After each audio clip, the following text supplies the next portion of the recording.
In today's video, we're checking out the Sonicake Levitate 2-in-1. This features a plate reverb and digital delay. I'll give you a full rundown of this in just a moment. You're about to hear this both clean and dirty in the context of a jam track, and then we'll go over to some isolated tones. A massive thank you to Sonicake for sponsoring this video. I really appreciate it. If you want to check this out, I'll link it down below. Here we go.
Here's the Sonicake Levitate up close. Now the reverb circuit over here is a plate reverb. We can crank up more reverb effect by turning it this way, or less if we turn it that way. The decay is like a dwell control. The further it is up this way, the longer it will ring out after you finish playing.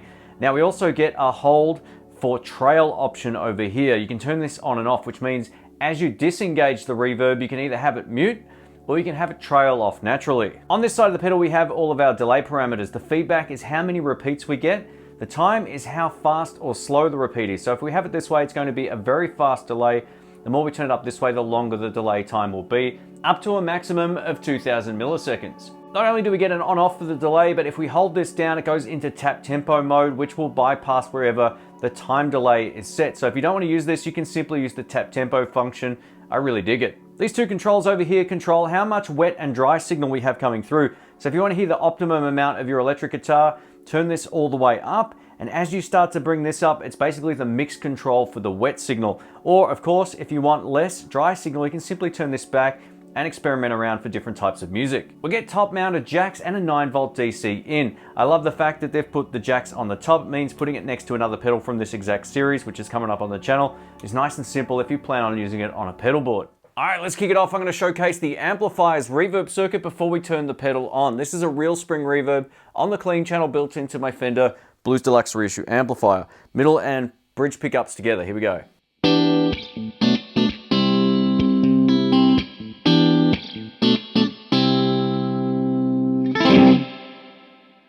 It's got a nice dwell there. And now with the amplifier reverb off and the pedals reverb on. Here we go.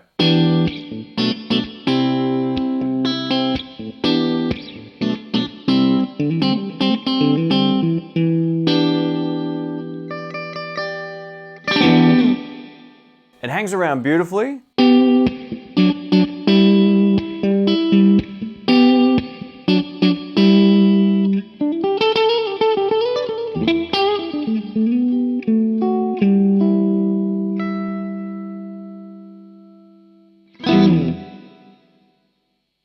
Nice. Now, if you're not into a really wet reverb sound, take a listen to this. You can get a really great slapback type of sound if you're into finger picking, whatever the case may be.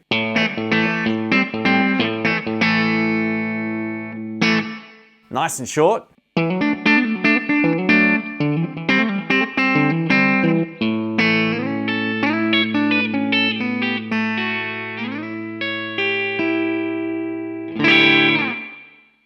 Beautiful.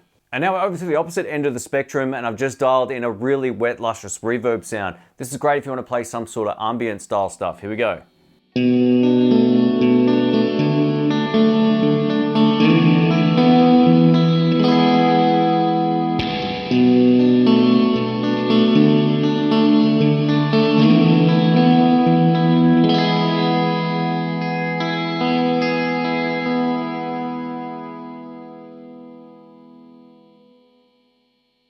That hangs around beautifully.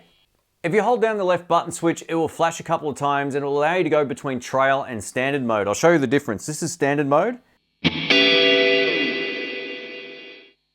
So as I turn the pedal off, the pedal completely cuts the reverb signal. Now if we hold it down and turn it back on, have a listen to the difference.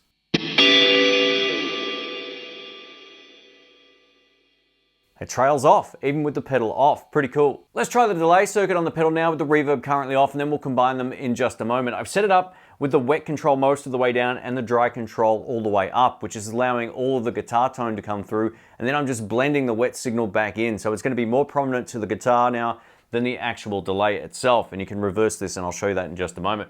But this is a really great little slapback tone. Here we go. As you can hear, it doesn't hang around much.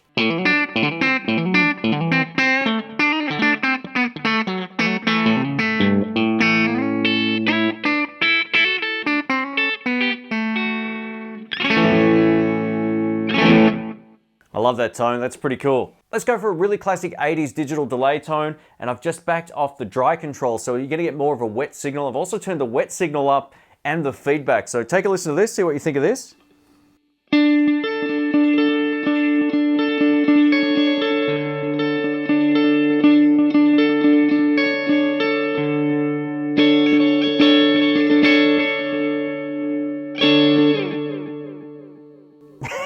Yeah. Let's take a look at the tap tempo feature while dialing in a really big lead or heavy rhythm tone thanks to the Royal Flush Dual Overdrive pedal. This is kind of reminiscent of what you heard at the start in the intro track. So I've got the reverb and delay on. This is bridge pickup, here we go.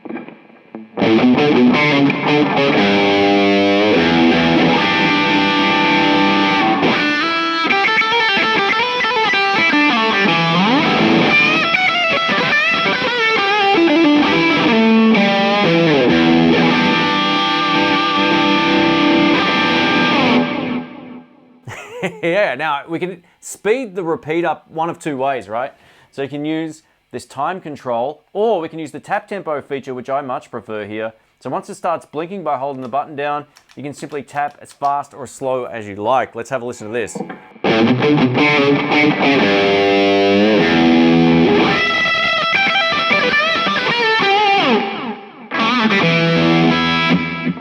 It's much more on time. And conversely, if we want it to slow down, you can tap nice and slow. Have a listen to this. It's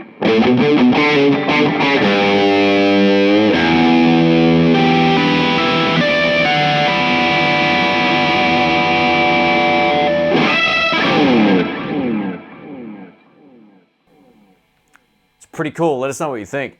Let's go for a big clean ambient tone now. I've turned off the overdrive. This is neck pickup. Have a listen to this. The pedal kind of does all the work here. It's pretty cool.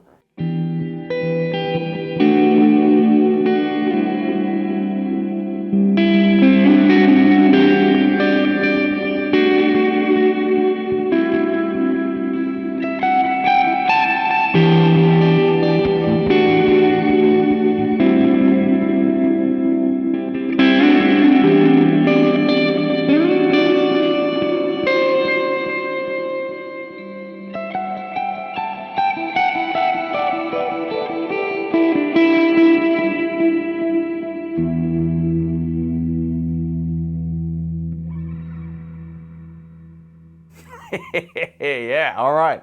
Thanks for watching, folks. My name's Shane. A massive thank you to Sonicake for sending this out for the review. I really appreciate it. I'm going to give you my thoughts about it.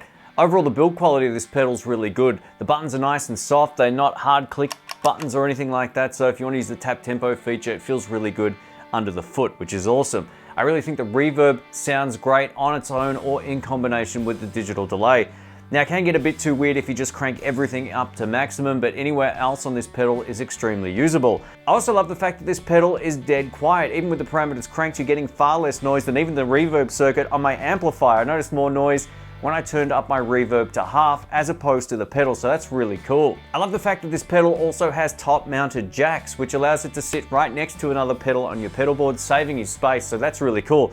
And it's not that heavy whatsoever, but it still feels really good in the hand. Overall, I have no complaints with this. Given the price of the Sonicake products, they've really taken this to the next level. The pots, everything just feels good under the fingers. While I haven't used this long term, the tones hopefully speak for themselves. Let us know what you think of this if you want to check it out. I'll link it down below. Thanks again for watching. Catch you soon. See ya.